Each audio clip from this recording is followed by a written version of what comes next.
Le bal des folles de Victoria Mass, lu par Audrey Sourdive. Babinski introduit Louise sur scène. Submergée par le trac 10 minutes plus tôt, l'adolescente a changé de posture.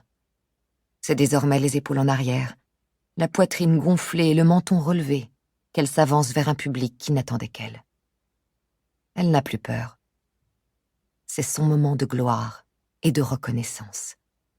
Pour elle et pour le maître. Geneviève connaît chaque étape du rituel.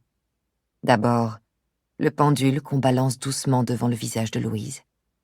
Son regard bleu immobile, le diapason qu'on fait retentir, une fois. Et la jeune fille qui tombe en arrière, son corps léthargique rattrapé de justesse par 2 internes. Les yeux clos, Louise se soumet à la moindre demande, effectue des gestes simples pour commencer, lève le bras, tourne sur elle-même, plie une jambe en petit soldat obéissant.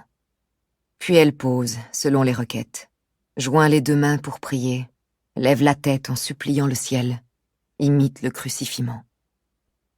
Graduellement, ce qui paraissait être une simple démonstration d'hypnose progresse vers le grand spectacle. La phase des grands mouvements, annonce Charcot. Désormais, Louise est à terre. On ne lui ordonne plus rien.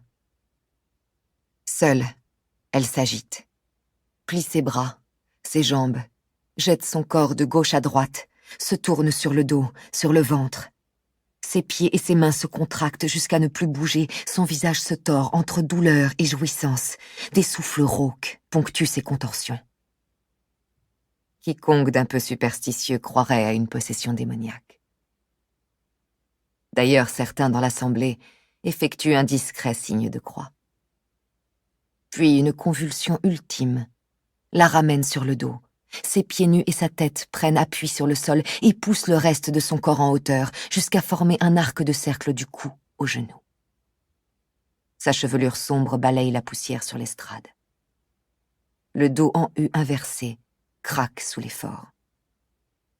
Finalement, au terme d'une crise qu'on lui a imposée, elle s'effondre dans un bruit sourd sous les regards abasourdis.